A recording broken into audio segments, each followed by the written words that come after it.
Vamos lá, meus queridos? Nesse vídeo nós vamos falar da terceira e quarta mudança, porque são pequenas, nós vamos falar da terceira e quarta. A terceira mudança, com certeza todos nós já vimos e que já conhecemos, né? O limite, o tempo máximo de cumprimento da pena no Brasil era de 30 anos. E nós já falamos muito disso, até porque impacta outras áreas do direito penal.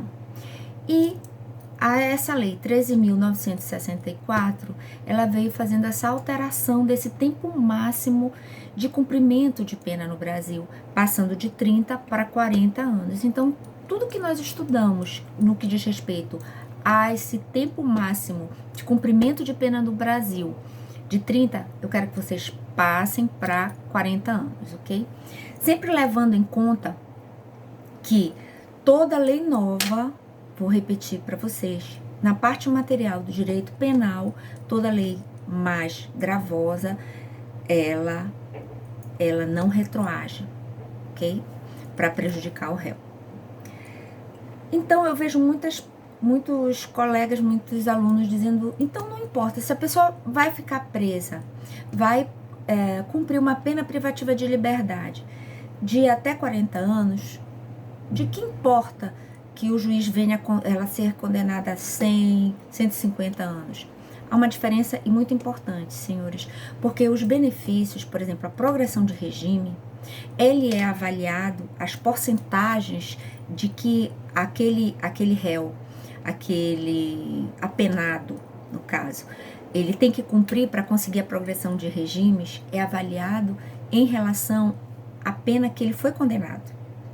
Então, para ele conseguir um sexto daquela pena, metade daquela pena, se ele tem uma pena de 30 anos, uma pena de 60 anos, uma pena de 100 anos, faz uma diferença muito grande. Então, apesar do tempo máximo de cumprimento de pena no Brasil ser, hoje, de 40 anos, mas o fato da condenação em concreto, da condenação que vem na sentença ser de 100, 150 anos, faz a diferença justamente por causa da questão dos benefícios. Principalmente destaco para vocês a questão da progressão do regime, que é pautado a análise em cima do tempo de condenação, ok? Destacar também o que nós estudamos em relação às medidas de segurança. Essa mudança de 30 para 40 anos é impactante, porque nós vimos que o STF, ele pauta o tempo de medidas de segurança justamente nesse tempo máximo de cumprimento de pena no Brasil, para que nessa avaliação que não vire uma prisão perpétua, a medida de segurança. Então, era 30, você faz a leitura para 40. E nós sabemos que essa divergência entre o STF, que tem essa leitura, e o STJ, que diz que o prazo máximo para a medida de segurança é a pena máxima em abstrato. Nesse sentido, não faria diferença essa mudança de 30 para 40 anos que a nova lei veio trazendo, né? O outro artigo, então, outra parte que eu quero ler para vocês, é importante que vocês venham a ler a mudança da legislação, né? Olha só, então vamos ver o artigo 75, como ficou. O tempo de cumprimento das penas privativas de liberdade não podem ser superior a 40 anos. Essa mudança, ok?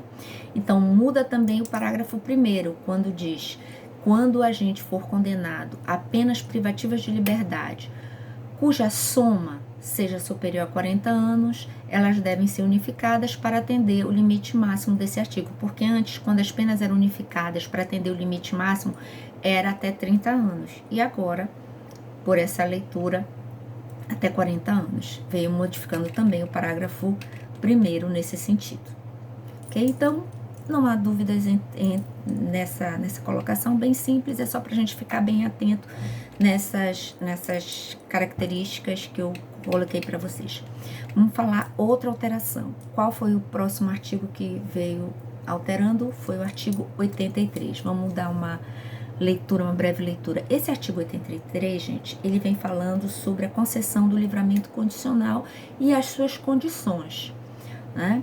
Então, livramento condicional, condenado de pena privativa de liberdade igual ou superior a 2 anos. E aí ele vem colocando os incisos 1, 2, 3. Alteração que a Lei 13.964 veio trazendo justamente no inciso 3º.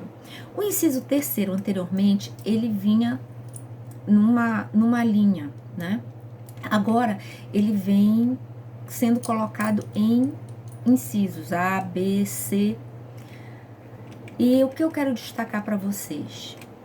Não trouxe tantas diferenças no 3º, mas ele trouxe um adendo novo, que no caso da linha B não havia. E esse eu quero destacar para vocês que com certeza a linha B vai ser cobrada nos concursos públicos.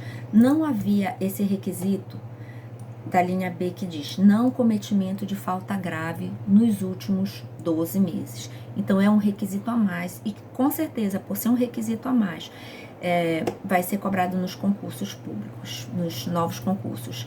Outra coisa que eu destaco para vocês é que na redação anterior falava em comprovado comportamento satisfatório e na linha A vem falando sobre bom comportamento. A meu ver, comportamento satisfatório ele é inferior a um bom comportamento. Bom comportamento já é um patamar um pouco a mais, bom comportamento um pouco melhor do que um comportamento satisfatório. Vamos ver como é que a jurisprudência vai se comportar.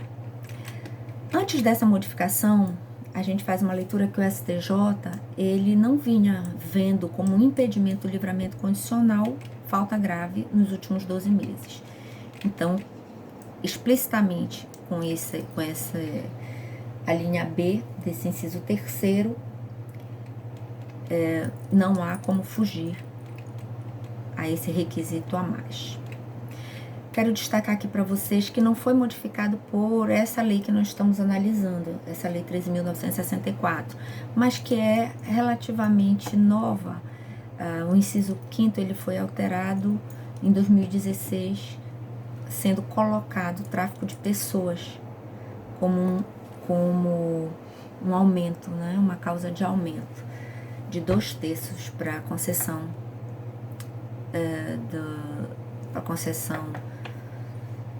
desse benefício. Mas o inciso 5º nessa lei não foi alterado, ok, pessoal? Só para a gente fazer uma leitura e não esquecer, porque é uma alteração relativamente nova, mas a nossa prioridade agora é a análise dessa nova lei. Então, vamos para os próximos.